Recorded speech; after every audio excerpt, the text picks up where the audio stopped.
Untuk acara selanjutnya langsung kepada acara inti kuliah tamu. Namun sebelumnya saya bacakan terlebih dahulu untuk kurikulum vitae dari narasumber kita pada hari ini.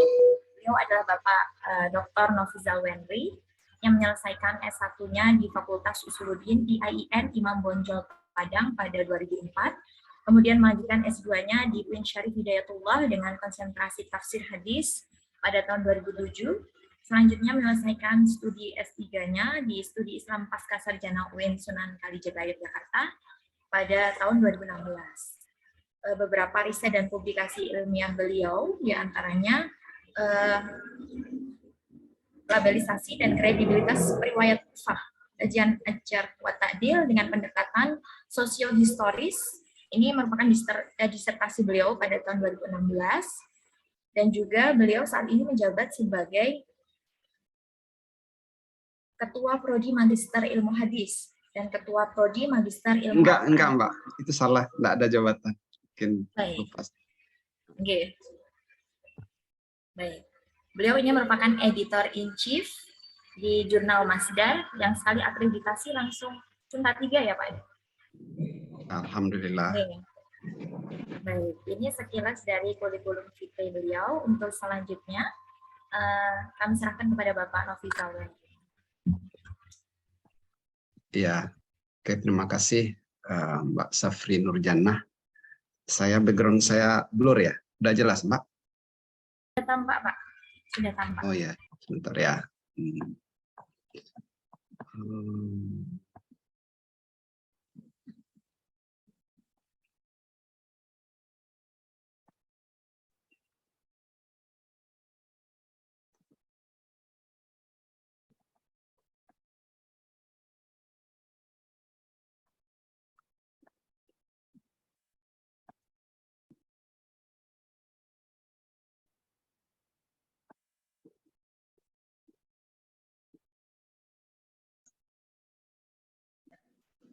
Oke, baik, terima kasih Bapak Sekretaris Prodi juga, Ibu Mbak Safri Nurjannah, teman-teman dari IAT, Fakultas Usuluddin dan Pemikiran Islam, UIN Sunan Kalijaga, dan peserta lainnya.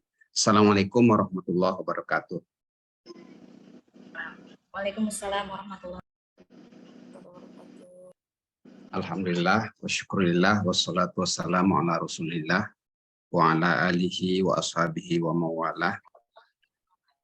Rabbana la ilma lana illa ma'allamtana, manfa'na bima 'allamtana wa 'allimna 'uluman tanfa'una. Saya ucapkan terima kasih dan berbahagia sekali bisa belajar sama kawan-kawan yang masih fresh-freshnya ini. Semangatnya kita menebar kebaikan dan memperluas cakrawala berpikir. Jadi saya dihubungi oleh Pak Ketua Prodi, Mas Saifuddin, untuk kuliah tamu ini tentang hadis kawasan. Tema ini sebetulnya ini sudah kali yang ketiga ya.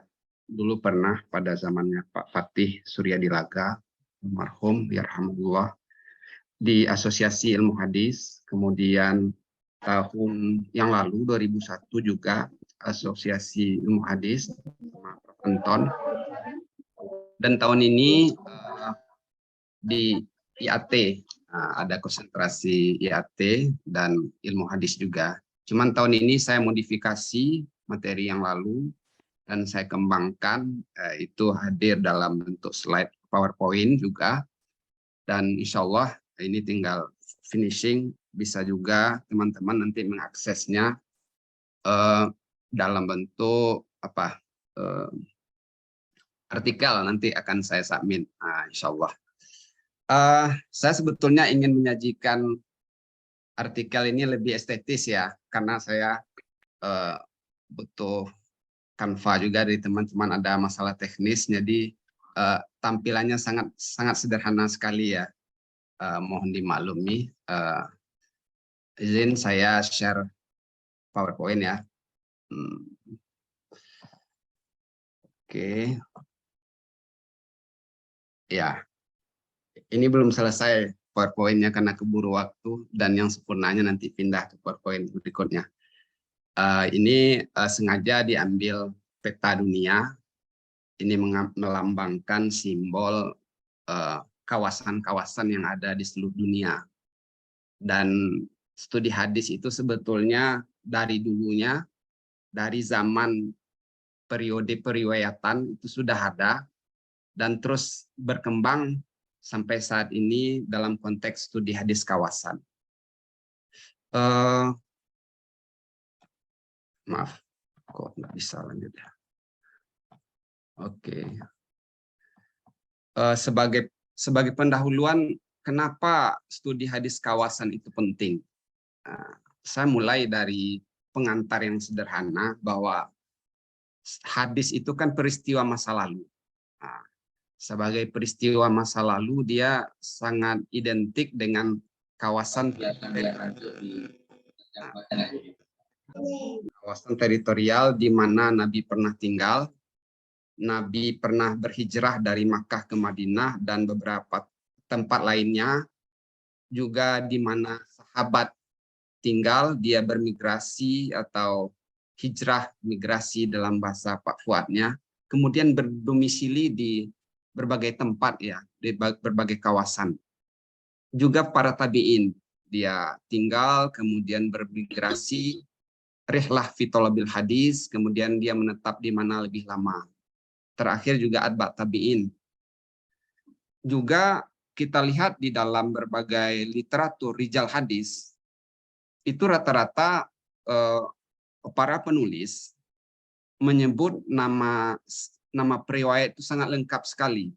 Ada namanya, kemudian ada kunyahnya, ada lakopnya, ada nama kakeknya, nama ayahnya, nama buyutnya, bahkan yang menarik di sini ada nama penisbahan dia kepada suatu tempat.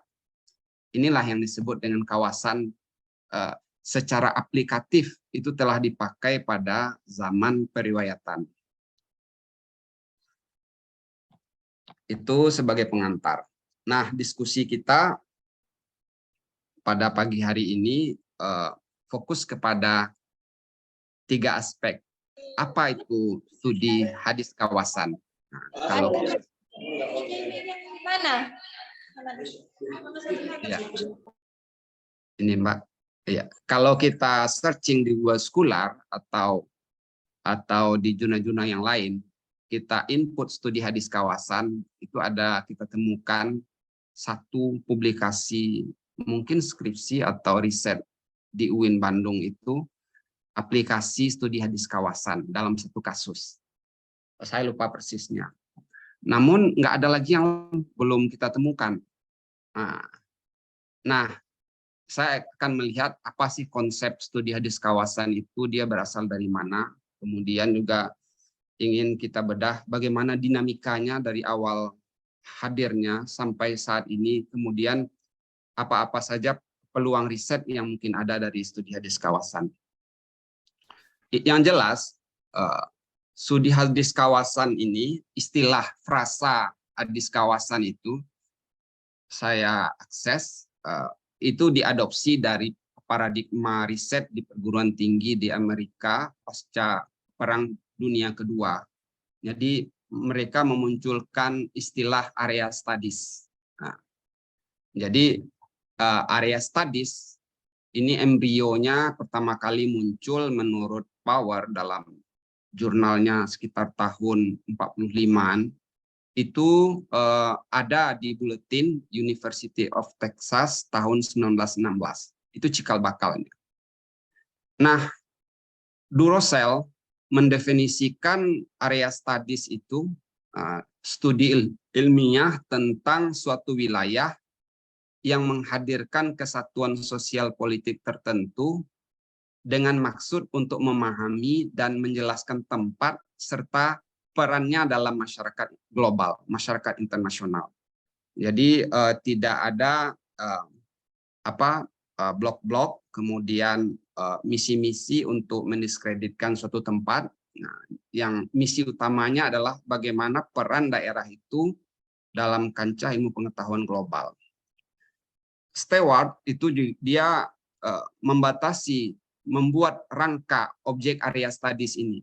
Yang pertama, memberikan pengetahuan tentang nilai praktis suatu wilayah dunia, kemudian memberikan kesadaran tentang relativitas budaya daerah tersebut, juga memberikan pemahaman tentang keutuhan sosial dan budaya seperti yang ada di daerah tersebut.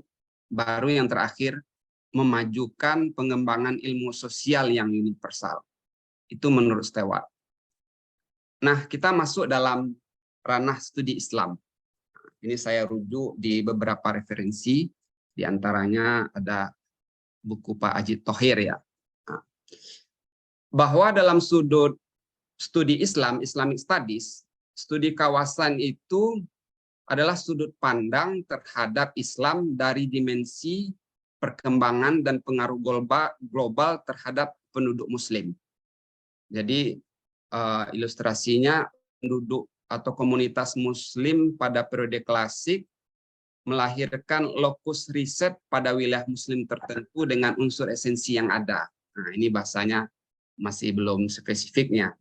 Dibuktikan pada abad keempat itu lahir karya-karya, misalnya Abdul Somad bin Sa'id bin Abdullah Al-Kindi, dia punya karya Fiman Nazala Hamas Minas Sahabah.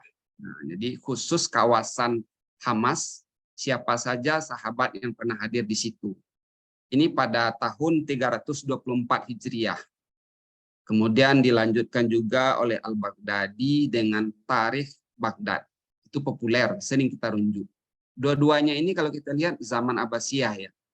Baru tahun 571 ada Tarikh Madinah Dimas, sejarah kota Damaskus. Ini dalam konteks kajian sejarah ya. Tapi ada juga karya lain yang lebih awal, misalnya Al-Balazuri. Itu dia nulis Futuhul Buldan. Ada juga Al-Yaqubi Al-Buldan. Ini ceritanya tentang kawasan-kawasan, wilayah-wilayah atau negara-negara yang hadir di awal ditemukan oleh Islam, sejarah pertumbuhannya apa, siapa sahabat yang pertama sekali datang ke situ, apa makna filosofi dari kata-kata kota tersebut, itu dapat kita baca dalam Futuhul Buldan dan Al-Buldan ini. Saya pernah akses waktu riset disertasi.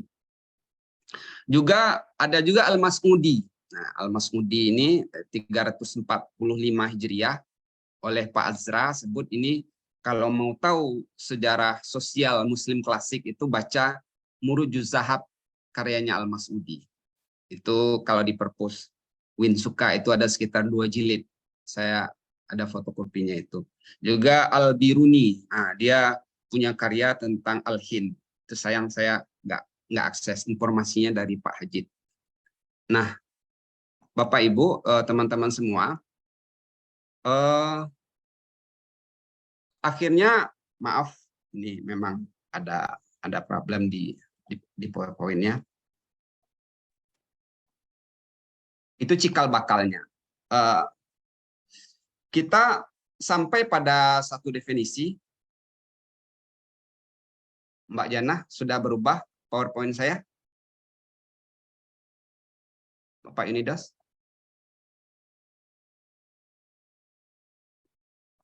Sudah, Pak. Nah, sudah ya. Apa itu hadis kawasan? Ini ada yang error. Ini karya-karya tadi ya. Hadis kawasan itu sebelum kita dudukkan apa definisinya, di dalam kecil ya, terlalu kecil ya Pak ini Das? Iya Pak, kecil Pak. Gimana cara? Sebentar.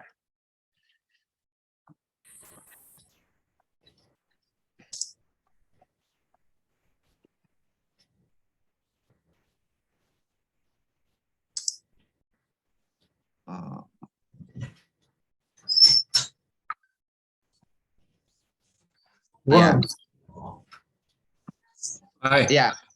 Jadi hadis kawasan itu kalau dalam konteks ilmu hadis bisa kita lihat secara praktis dan teoritis. Secara praktisnya sudah dimulai di tahun 241 Hijriah.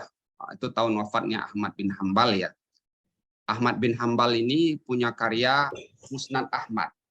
Musnad Ahmad, gimana caranya biar bisa lebih besar ya?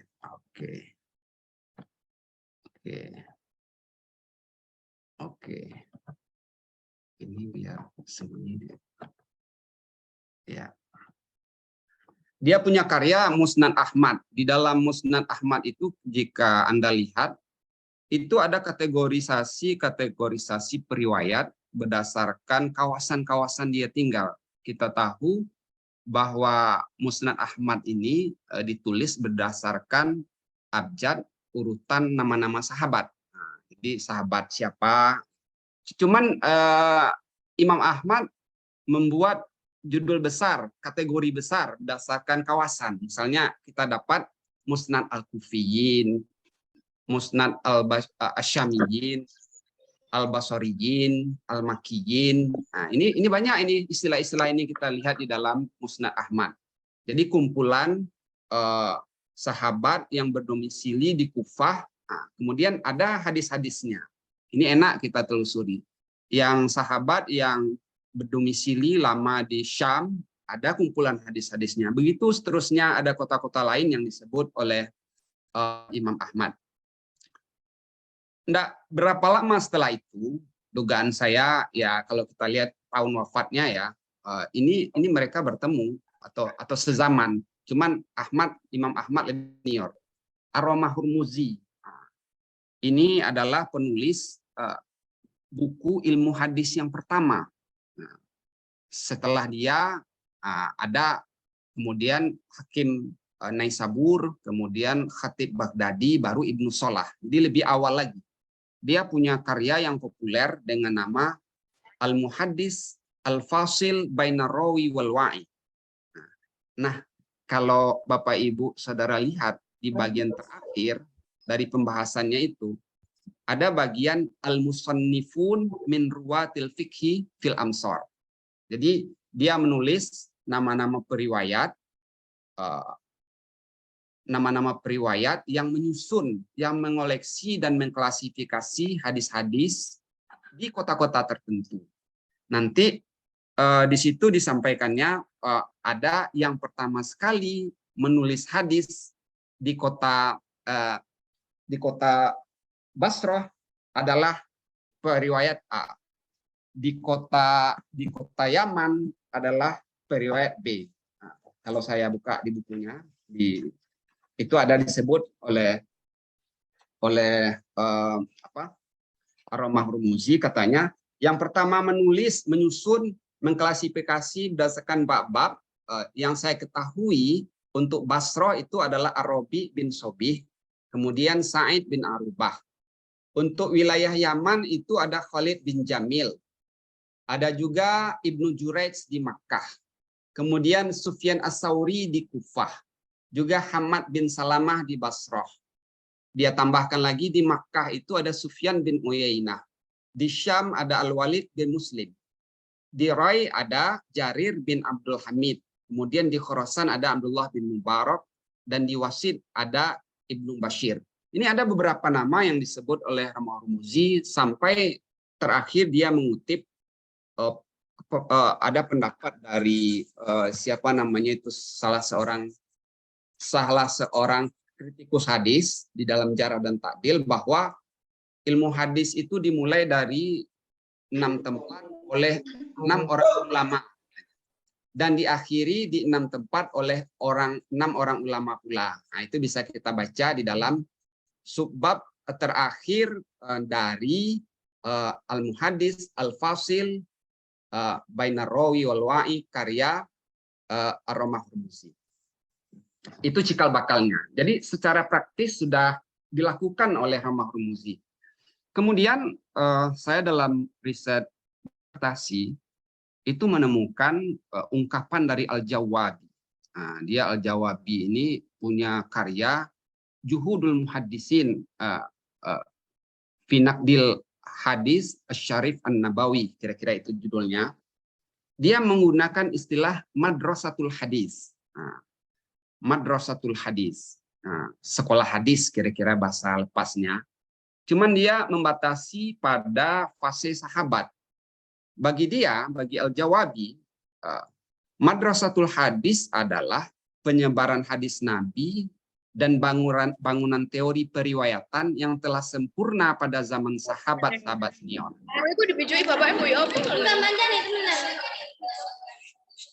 Halo. Ya, Mbak Nurika ya. Nah, kemudian fase yang kedua menurut Al-Jawabi adalah sebaran hadis serta distribusi kritik hadis dan matan berdasarkan asas yang telah dibangun oleh sahabat senior. Kemudian fase yang ketiga adalah madrasah hadis yang dia maksud sahabat yang melakukan hijrah atau urban ke kota lain, kemudian dia menyebarkan hadis di kawasan baru tersebut berdasarkan asas-asas yang telah diterapkan di Madinah. Nah, mungkin ada sahabat Sa'id bin Abi Waqqas misalnya, dia diperintah Umar untuk hijrah, membawa tentara ke kota-kota baru, misalnya ke Basrah, kemudian ke Kufah.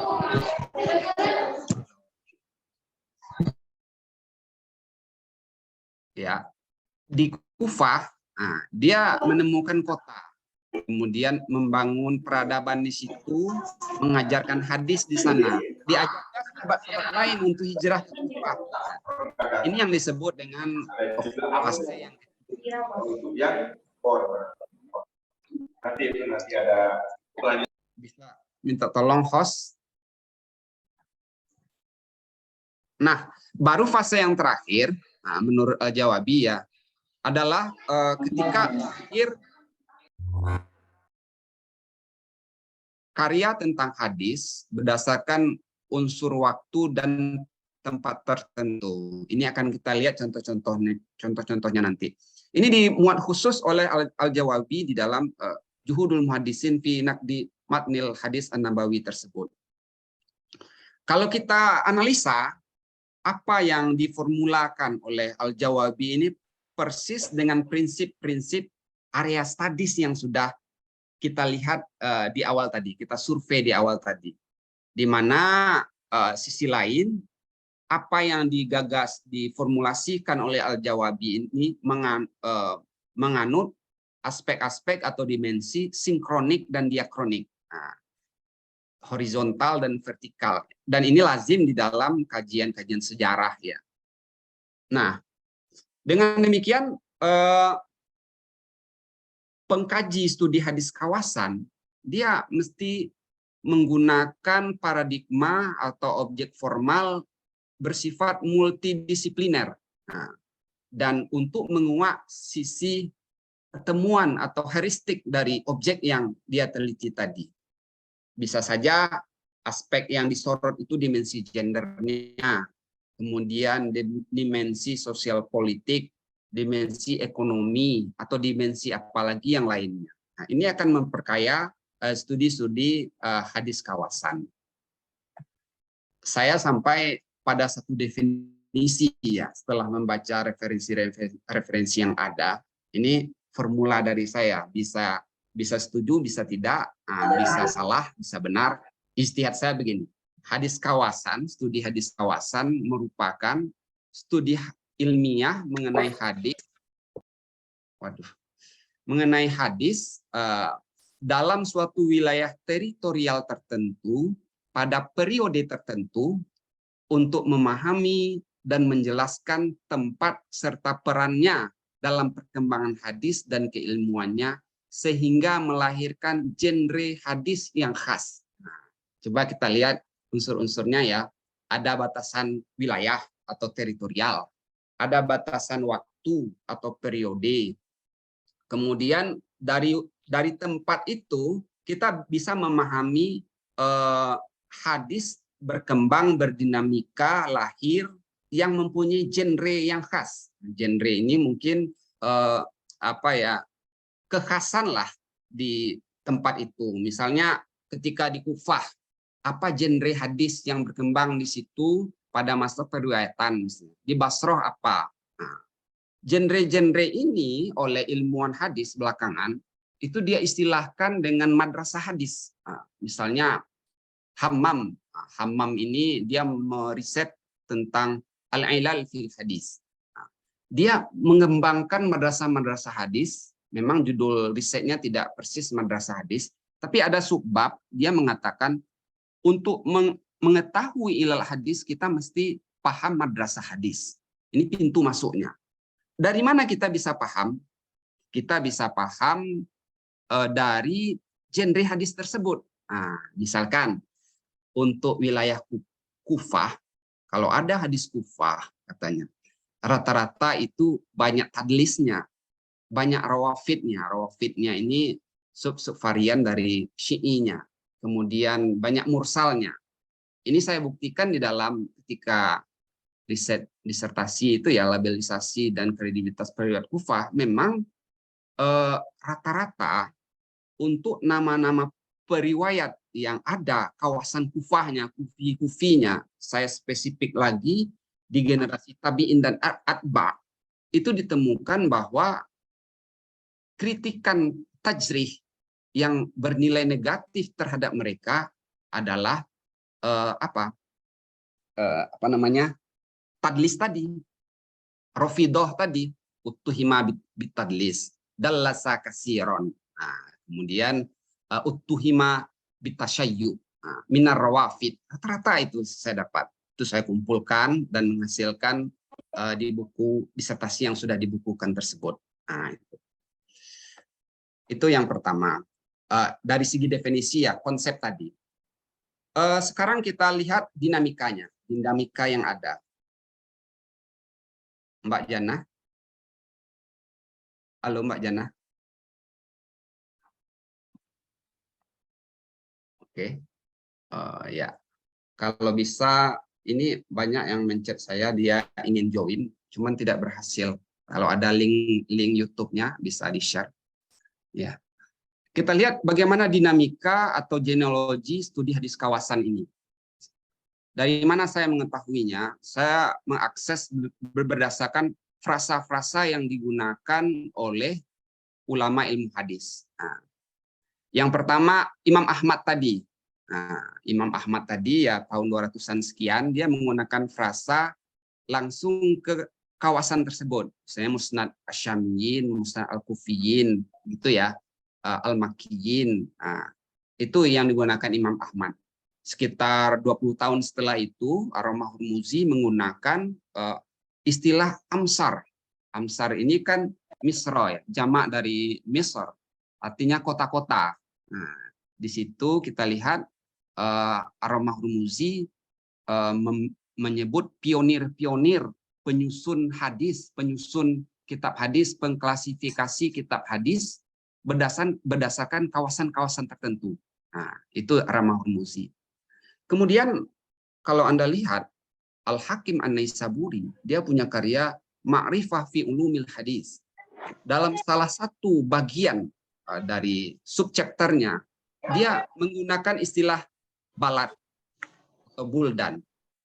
Ini juga dia wafat, maaf ini saya tidak nulis tahun wafatnya ya. Dia wafat sekitar tahun 400-an sekian lah, lupa saya persisnya. Demikian juga ditiru oleh Ibnu Salah. Nah, Ibnu Salah, Imam Nawawi, Ibnu Salah punya karya Muqaddimah Ibnu Salah atau Ulumul Hadis Ibnu Salah. Dia wafat tahun 643 Hijriah. Itu Ibnu Salah. Juga Imam Nawawi, ulama setelahnya, dia menulis ada karyanya yang disyarah oleh Imam As-Suyuti yang berjudul Tadrib Rawi. Nah, dia punya Takrib An-Nawawi. Ini dimuat dalam Takrib An-Nawawi, kawasan-kawasan tadi menggunakan terma-terma waton, kemudian balad. Nah, memang saya jadi bertanya-tanya, apa sih bedanya balad dengan waton itu? Saya coba share ke teman-teman yang ahli-ahli bahasa, ada yang menyebutnya sama. Cuman ini konteksnya kan bukan zaman sekarang. Kalau zaman sekarang mungkin kita bilang waton itu identik dengan negara, punya presiden, punya undang-undang dan segala macam. Ini konteksnya zaman klasik. Nah, abad kelima, abad keempat Hijriyah, belum ada negara waktu itu, yang ada mungkin daulah ya, daulah Abbasiyah, daulah Fatimiyah. Nah, saya asumsikan Waton itu adalah tempat kelahiran periwayat.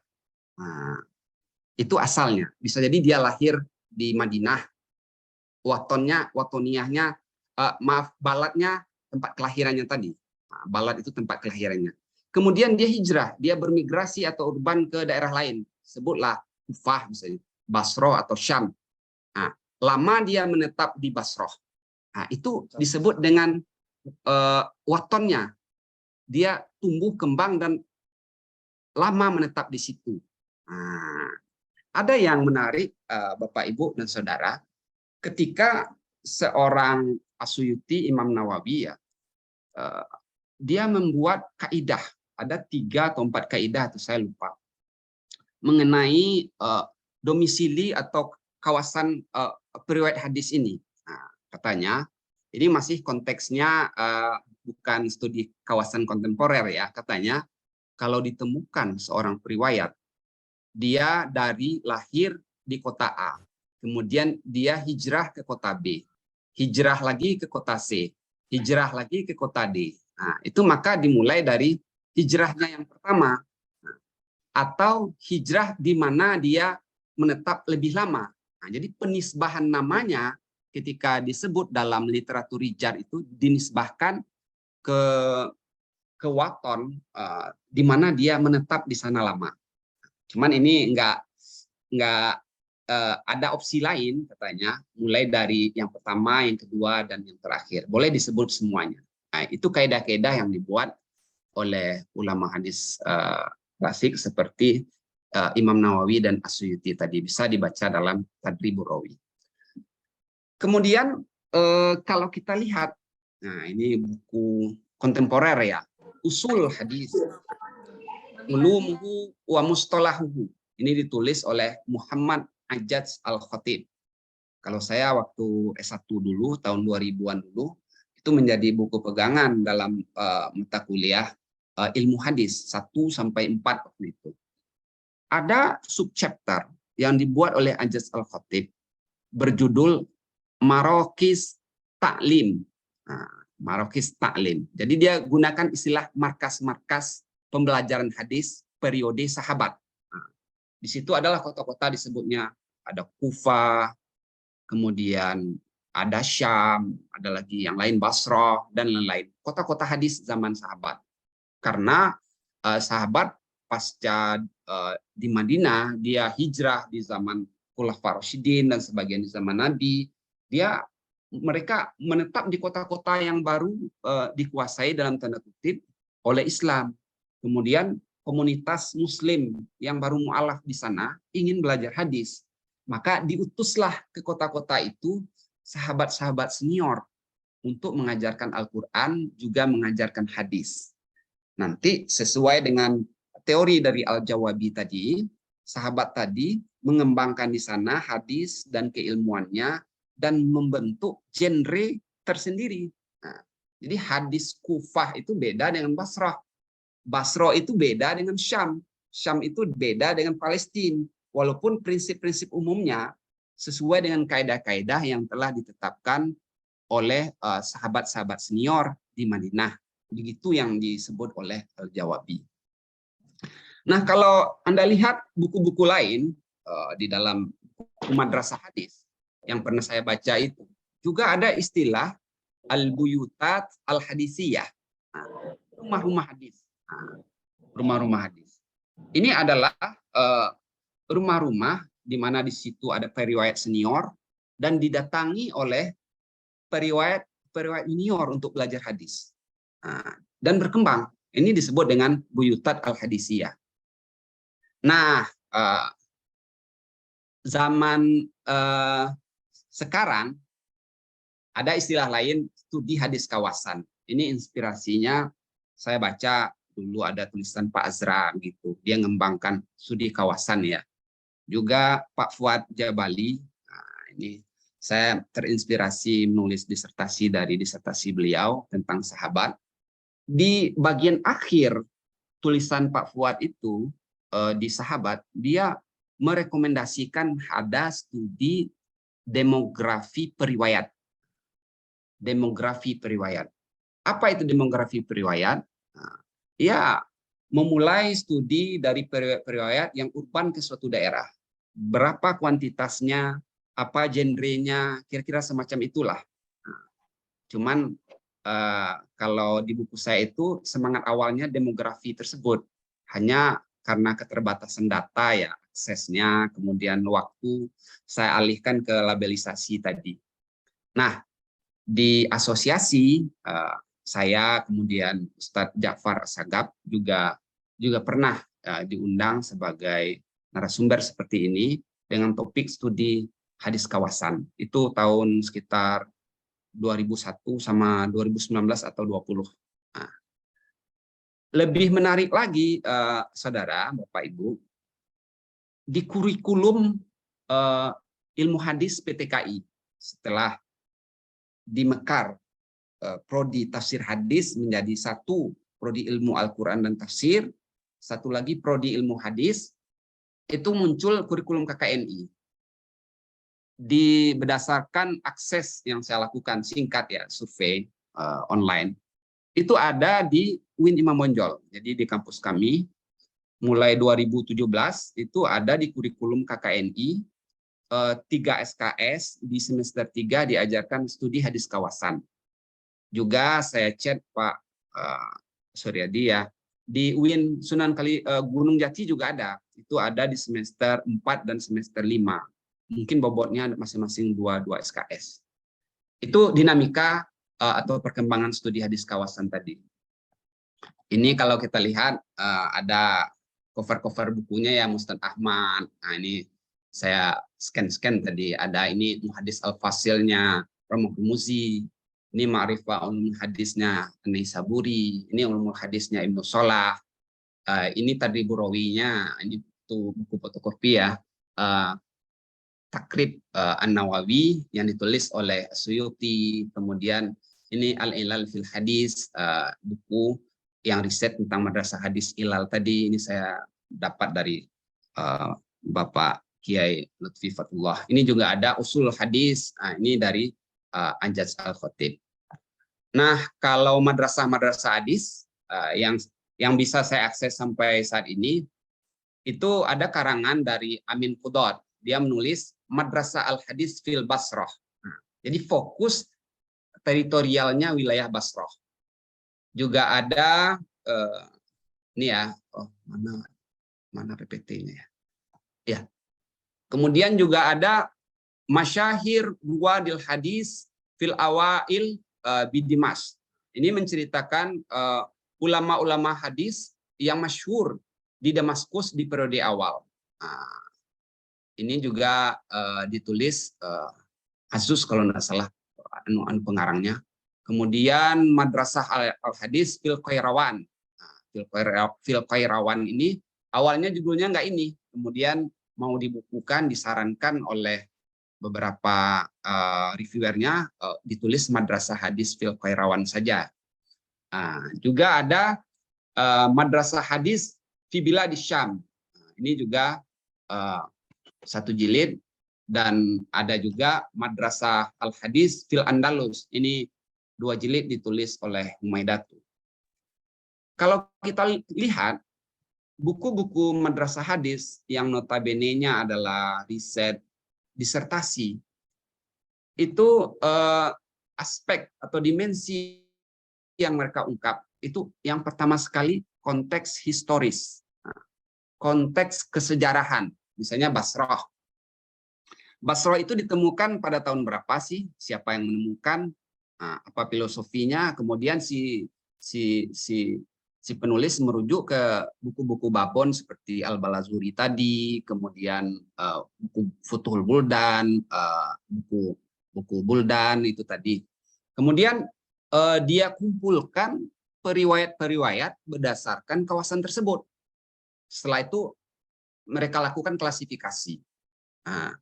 Setelah itu mereka mengkaji apa pengaruh periwayat-periwayat ini terhadap perkembangan hadis di lokasi setempat. Nah, misalnya lahir karya-karya, karya-karya ilmu hadis yang terkenal di wilayah itu apa. Kemudian kritikus-kritikus hadis yang populer di situ siapa. Periwayat-periwayat yang menyebarkan hadis di situ yang jadi syuyukh dan didatangi oleh periwayat hadis dari negara lain ke sana untuk mencari hadis itu siapa. Itu diungkap oleh Amin Qudot. Juga masuk di situ dimensi pemalsuan hadis yang berkembang di sana. Nah, terus uniknya Amin Qudot ini dia mengungkap apa yang saya sebut tadi genre hadis di lokasi tersebut. Nah, misalkan di Basra itu populer banyak hadis-hadis yang mursal. Nah, banyak yang hadis-hadis yang mursal. Kalau kita lihat konteksnya, Basra ini dia berdekatan dengan Kufah. Nah, kalau sudah disebut Irak zaman dahulu sebelum ada Baghdad, itu identik dengan Kufah kemudian Basra. Di sanalah mercusuar dan lahirnya ilmu Islam. Orang pada datang ke sana. Cuman namanya wilayah Kufah ini dia adalah wilayah konflik.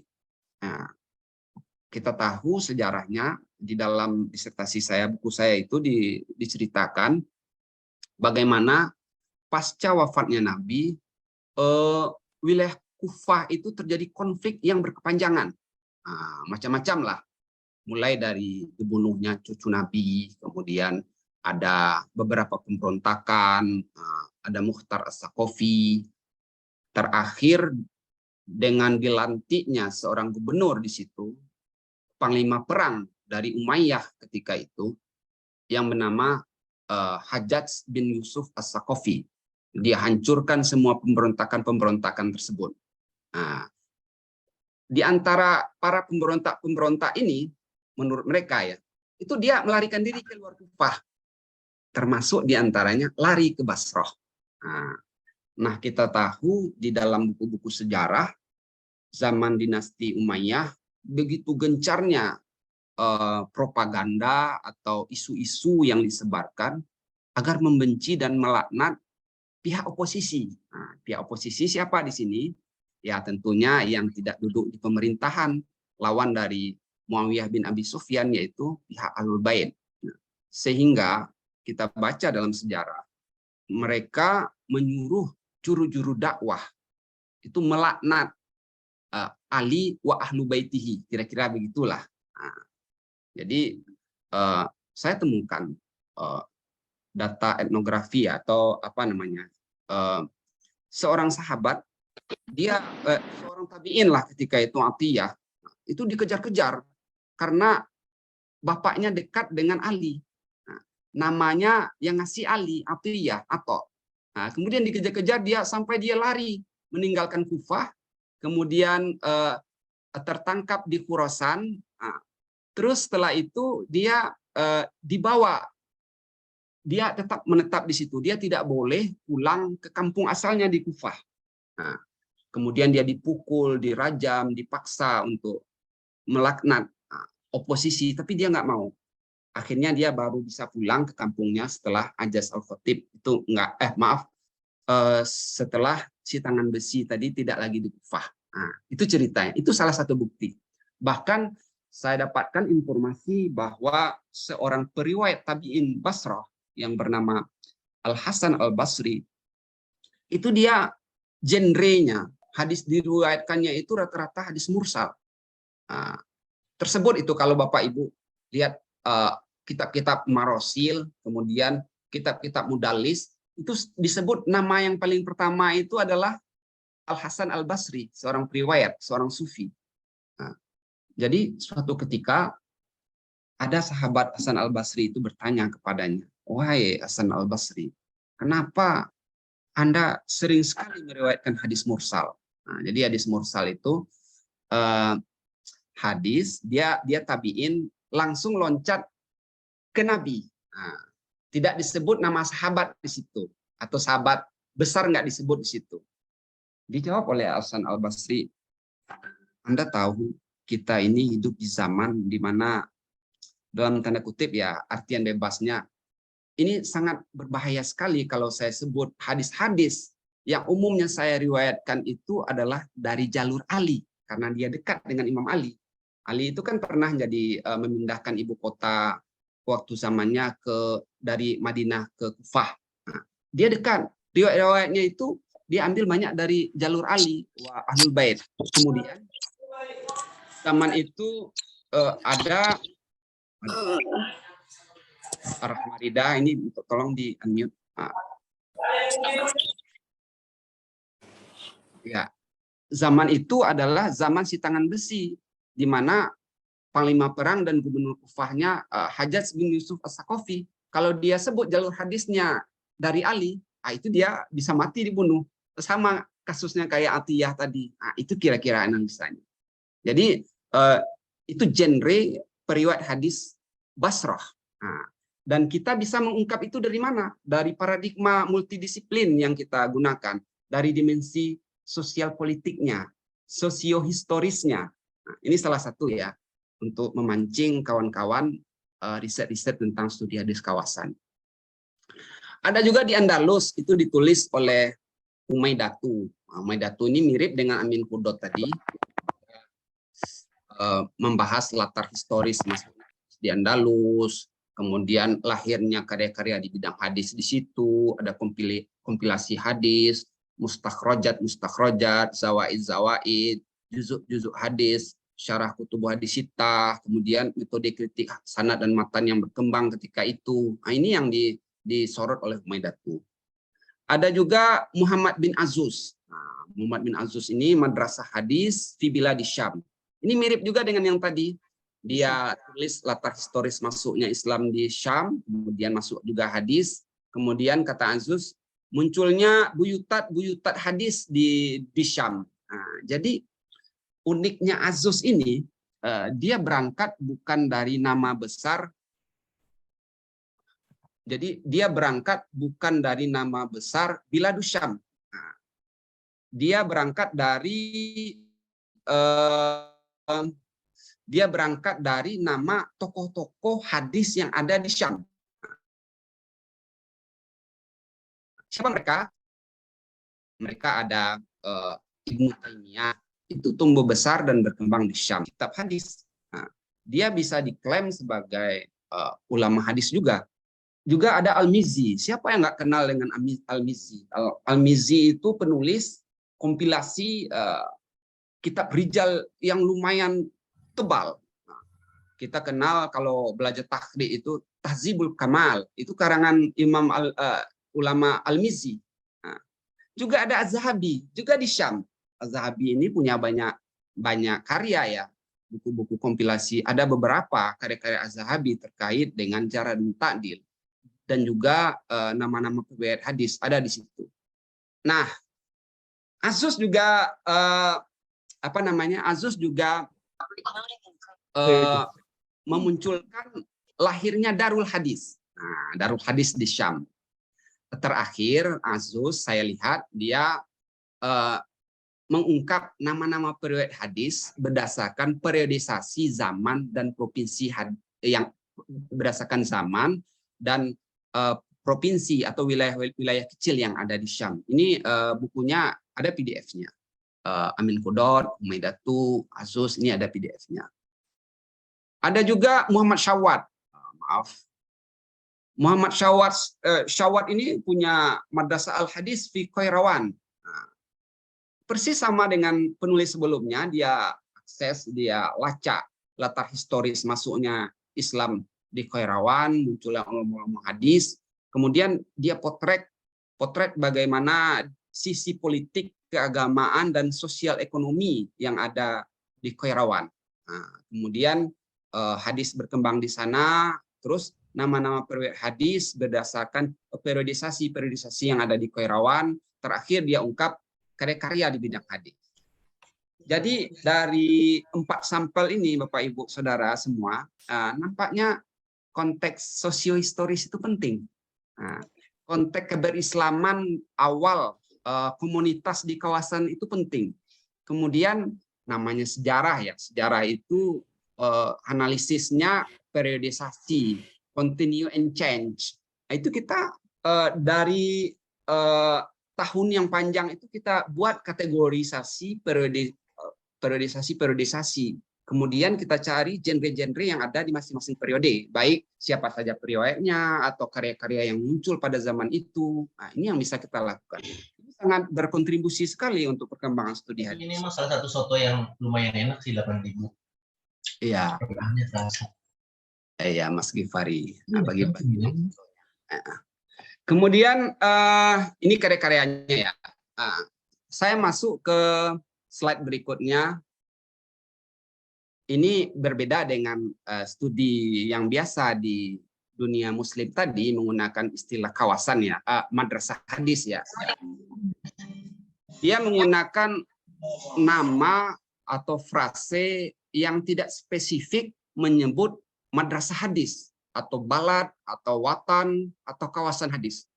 Dia gunakan frasa langsung merujuk kepada kawasan tersebut. Nah, saya kasih contohnya ya. Sebetulnya karangan Yosef Sak itu sangat studi hadis kawasan sekali. Cuman saya lupa nulisnya, baru teringat barusan ketika slide ini sudah saya bagi. Itu dia sangat kawasan sekali, walaupun judulnya hukum Islam ya. Syam, Syamiyin, kemudian Makkah, Madinah, Kufah.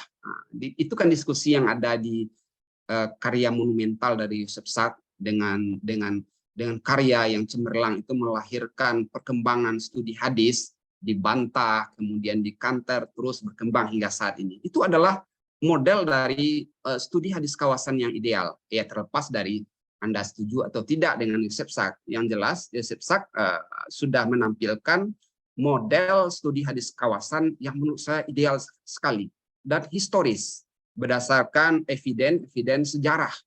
Gitu. Yang kedua, bisa kita lihat sebuah disertasi tahun 47 ditulis oleh Muhammad Ishaq. Muhammad Ishaq ini menulis buku disertasi judulnya Indian Hadith Contribution to the Study of Hadith.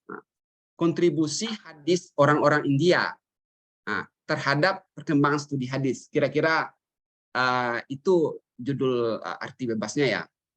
Jadi yang menarik di situ, kita tahu ya, banyak ulama-ulama hadis yang afiliasi kawasannya India. Deoban itu kan kawasan melahirkan banyak-banyak ulama hadis. Kemudian ada As-Sindi itu daerah di India. Kemudian Kandahlawi itu juga. Kemudian ada pengarang penulis buku syarah hadis Sunan At-Tirmidzi, saya lupa siapa namanya, kalau ada yang bisa mengingatkan. Itu juga dari India. Sehingga Muhammad Ishaq ini, dia melihat, memotret kawasan India tadi dari dimensi sahabat yang bermigrasi ke India. Nah, kemudian melahirkan apa yang disebut oleh Azus tadi, buyutat hadisiyah di India. Nah, ada mazhab Dioban, mazhab apa lagi Naisabur, ada beberapa. Itu dari orang yang hijrah tinggal di India mengembangkan hadis India. Belum lagi asli India, dia menyebarkan ilmu hadis ke seluruh dunia. Dia jadi sumber mercusuar orang dari negara lain datang ke situ untuk belajar. Kadang dia menetap di India dan bisa juga dia pindah dari India ke wilayah lain luar India, menyebarkan di situ. Kita kenal Muhammad Mustafa Al-A'zami, itu adalah India. Dan tradisi hadis di India itu sangat ketat sekali, di hafalannya juga. Dan saya terinspirasi dan suka sekali melihat disertasi Muhammad Ishaq ini. Ini ada untuk PDF-nya. Kemudian ada juga karya Haralmotsky. Haralmotsky itu dia menulis, salah ini disertasinya ya, disertasi atau apa ya?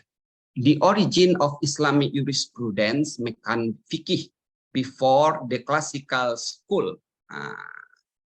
Ini diterbitkan di Bril 2002. Ini luar biasa sekali.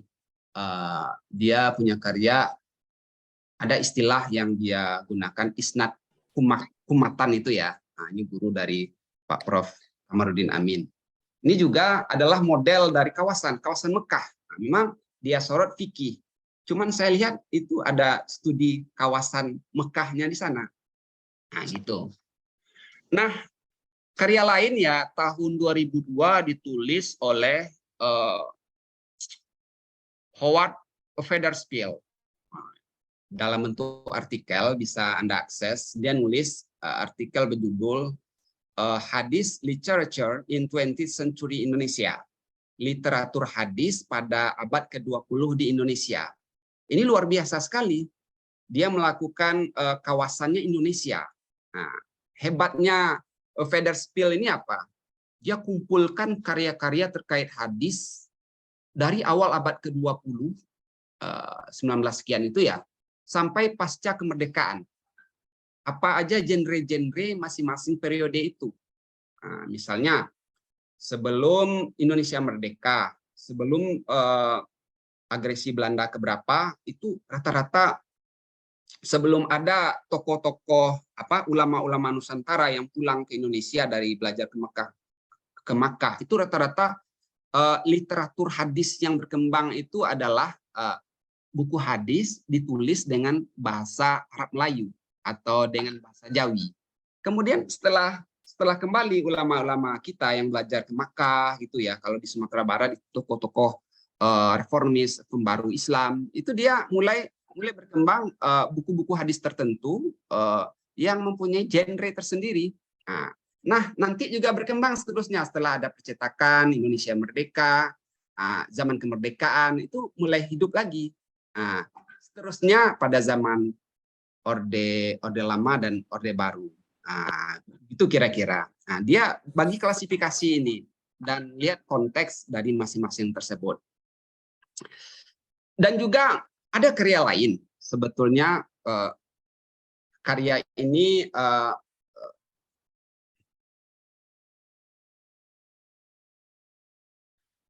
ya.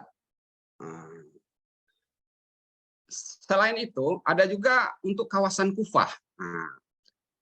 Kawasan Kufah ini sangat menarik, Bapak, Ibu, dan Saudara. Pada waktu yang sama, mungkin beda-beda ya, 2 tahun atau 3-4 tahun lah, antara Jogja dengan Ciputat, UIN Ciputat itu juga melahirkan studi hadis kawasan Kufah. Di Jogja itu saya nulis. Saya proposalnya 2013 kira-kira, 14, cukup lama saya riset. Itu promosinya 2016.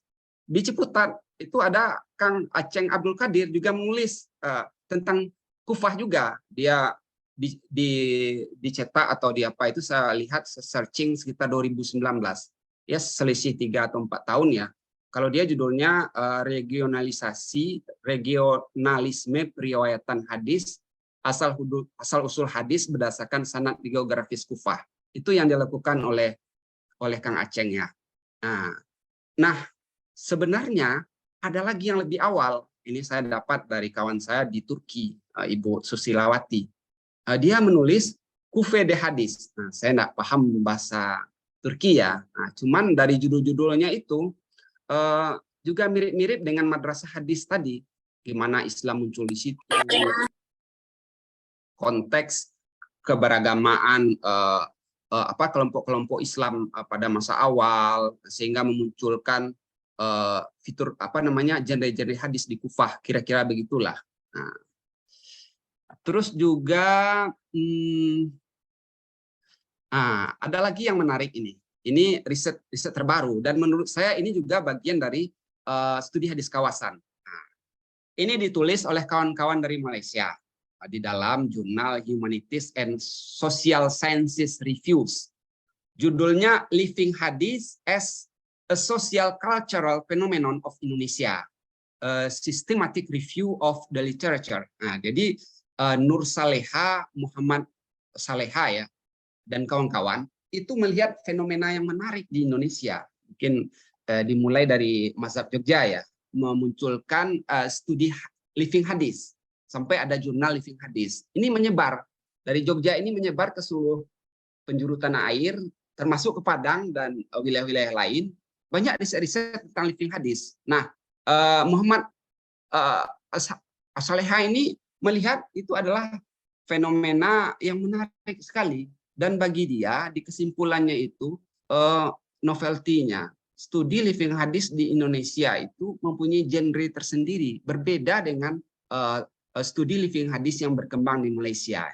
Jadi kalau di Indonesia itu lebih melihat itu sebagai fenomena budaya, ada hadisnya, kemudian dia telusuri sekitar 13 atau 20 karya-karya tentang living hadis, termasuk satu orang ada dari UIN Bonjol itu, Saudara Agus Nanda, di tesisnya itu dia bikin kategorisasi apa judulnya, kemudian dalam konteks apa metode yang dipakai, objek formal materialnya apa, kemudian apa hasilnya.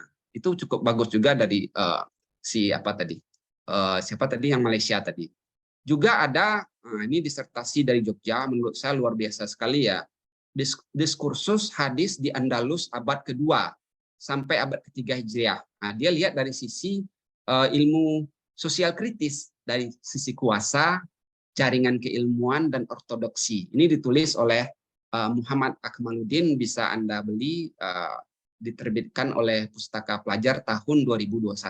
Ini luar biasa sekali menurut saya. Jadi dari karya-karya yang ada tadi, kalau kita klasifikasi, ada modelnya klasik ya, kemudian ada modelnya madrasah hadis itu. Ada juga modelnya menggunakan teori-teori sosial kritis. Nah, contoh teori sosial kritis itu ya seperti Muhammad Akmaluddin inilah, atau maaf buku saya Labelisasi dan Kredibilitas Periwayat Kufah itu juga menggunakan teori-teori sosial kritis. Artinya digunakan paradigma, ya memang kawasan punya genre tersendiri. Kita melihat di balik itu ada isu yang berbeda dengan paradigma mainstream yang ada. Nah, itu bisa dikuak, bisa digali, bisa dipetakan dengan eviden-eviden, bukti-bukti yang ada. Nah, ini keluar dari mainstream. Ini kalau Anda lihat beberapa covernya ya yang sempat saya scan dini hari tadi, itu ada. Oh ya, ada satu lagi nih. Ini yang agak apa ini ya?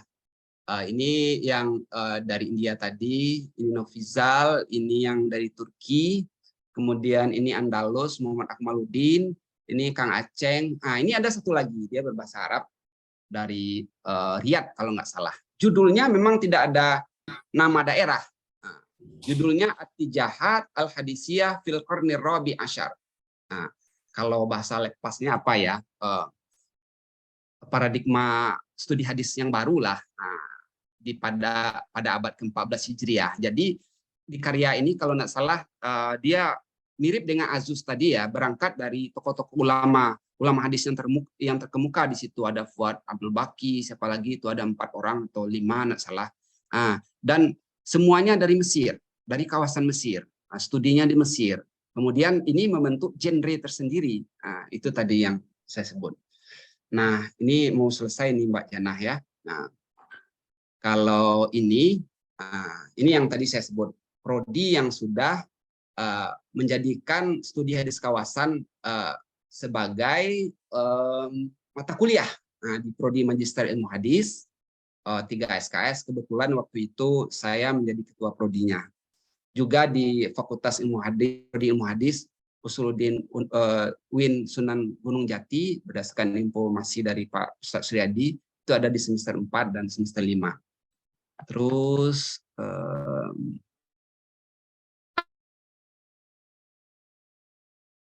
ini baru sub yang terakhir. Bagaimana peluang riset studi hadis kawasan? Yang jelas seperti yang dimotori oleh guru kita Pak Amin Abdullah, studi hadis kawasan itu menggunakan paradigma multidisiplin, interdisiplin, dan transdisipliner. Tidak mungkin dengan kacamata ilmu hadis saja gitu. Nah, kemudian objek material kajiannya banyak dan terbuka untuk dibahas. Nah, bisa konteksnya kota-kota hadis periode sahabat, tabi'in, atba, dinasti Umayyah, dinasti Abbasiyah, Fatimiyah, dinasti Utsmaniyah yang di Turki, dan lain-lain. Nah, banyak objek materialnya. Kemudian bahkan di kawasan-kawasan kontemporer, sebut saja mungkin di Indonesia atau di mana, itu bisa itu jadikan objek risetnya. Nah, terus ada pilihan genre yang saya sebut tadi, karakteristik yang khas tadi. Nah, kalau riset itu kan, kalau kita nggak kayak ulama zaman dulu ya, pintarnya pengkaji hadis sekarang itu kan mengkategorisasi, kemudian mengklasifikasi, kemudian menganalisa ya. Nah, kita bisa masuk dari genre label takdil terhadap periwayat di kawasan tertentu dan periode tertentu. Nah, ini model riset saya ya. Kalau mau kalau berminat, IAT kawan-kawan IAT kita bisa diskusi lanjutan karena ini dan bisa langsung praktek. Nah, ini kami di studi hadis kawasan melakukan itu, langsung praktek ke buku-buku jarah dan takdil. Kemudian label tajrih, nah, bisa juga masuk dari pintu itu. Nah, kemudian atau bisa dari pendekatan hadis yang dilakukan oleh para skular pada kawasan dan periode tertentu, seperti al-Itijahat al-Hadisiyah tadi atau madrasah hadis di Biladi Syam tadi. Juga bisa melalui karya-karya yang lahir pada kawasan dan periode tertentu. Itu mirip dengan yang di atas ya. Kemudian bisa juga resepsi informatif dan performatif. Nah, ini teorinya yang banyak diapakan oleh Abah Rafiq ya. Nah, terhadap hadis pada kawasan dan periode tertentu. Nah, ini mirip living hadis lah. Nah, jadi genrenya di masing-masing daerah itu khas dan unik. Kemudian berdasarkan tren studi hadis kontemporer pada kawasan tertentu. Nah, misalnya itu tadi kawan di Malaysia tadi ya, tren living hadis gitu ya. Kalau sekarang baru di Google Scholar itu baru 1 atau 2 studi hadis kawasan, besok bisa menjamur, berkembang setelah kita webinar ini ya, banyak yang ingin ada itu juga bisa. Dan ini uraian saya refleksi ya, bisa saja kawasan tertentu itu kawasan Eropa. Kawasan Eropa, siapa aja skular hadis di Eropa? Apa genre mereka? Apa peta riset hadis yang ada di sana? Bisa juga di Amerika, di dunia Melayu, di Nusantara, di kepulauan tertentu mungkin hadis-hadis Nusantara yang sering kita gunakan mata kuliah ya. Kitab-kitab hadis dan ulama yang ada di Sumatera Barat, Minangkabau, Sulawesi, di Jawa, di Borneo. Tinggal kita klasifikasi lokasinya itu berdasarkan batasan apa. Atau provinsi tertentu, mirip dengan tadi ya. Atau kota tertentu, hadis-hadis yang berkembang di Yogyakarta, di Padang, di Malang, Samarinda, di Makassar, atau di PTKI. Nah, itu juga masuk dalam batasan teritorial tertentu. Atau di jurnal-jurnal OJS. Nah, kemarin itu di IAT Membonjol S2 itu ada riset tren kontekstualisasi surah An-Nur ayat berapa itu dilihat dari teorinya Abdullah Said. Nah, itu objek materialnya artikel-artikel yang ada di jurnal dan sebagainya. Ini sangat terbuka sekali, Bapak, Ibu, dan Saudara. Nah, kita mau kemana? Nah, ini sebelum penutup. Nah, mau kemana Anda? Kalau yang ingin memulai, ini mungkin teman-teman di FUPI ya, IAT konsentrasi hadis, dia bisa survei ke riset-riset terdahulu terkait studi hadis kawasan. Nah, diakses, mohon maaf, mungkin dicari bukunya, disertasinya dibaca, sudah dibaca. Nanti jangan lupa disitasi. Nah, itu kan sitasi saling merujuk itu kan tradisi kejujuran itu. Menampakkan bahwa kita saling bertegur sapa dalam konteks dunia ilmiah. Nah, membedakan kita dengan dia. Nah, jangan kita risetnya objek yang sama, tapi tidak pernah menghargai dan merujuk riset objek yang sama yang sudah ada sebelumnya. Nah, kalau Anda lihat, itu sering diapain Pak Prof. Irwan Abdullah itu, di Google Scholar itu kan motonya berdiri di bahu raksasa. Artinya biar kita tinggi, kita baca riset-riset hadis kawasan yang sudah babon-babon yang lama, kemudian Anda juga bisa dibaca oleh orang nantinya. Nah, gitu. Kemudian yang kedua, kita kembangkan paradigma yang ada. Kalau dalam konteks studi di Timur Tengah yang berbahasa Arab, madrasah hadis itu kan kita lihat tadi gimana petanya ya. Tapi kalau di konteks PTKI di Indonesia seperti di Jogja yang saya kembangkan, yang Pak Mas Akmaluddin kembangkan, itu kan pakai teori sosial kritis. Nah, lebih menarik lagi, menantang lagi. Kemudian baru ditentukan objek material dan formalnya apa, ini sama dengan yang tadi. Terus mendesain riset kawasan. Nah, setelah diriset, jangan lupa dia dibaca banyak orang, dipublikasikan. Nah, dipublikasikan. Ya, terakhir di sesi ini saya ingin mengatakan bahwa sebetulnya studi hadis kawasan itu berparadigma multidisiplin. Nah, embrionya sudah dicetus oleh ulama hadis klasik Ahmad bin Hambal misalnya, bisa saja ada temuan baru nanti, ada lagi yang lebih awal Pak, boleh. Nah, yang mengalami dari dulu sampai sekarang apa di dalam sejarah itu continue and change hingga saat ini. Kemudian studi hadis kawasan membuka banyak ruang riset kontemporer dan mempunyai novelty tersendiri. Ditunggu risetnya teman-teman. Mungkin itu saja Mbak Yana yang bisa saya sampaikan. Terima kasih, ini bahasa Padangnya. Saya serahkan kepada moderator.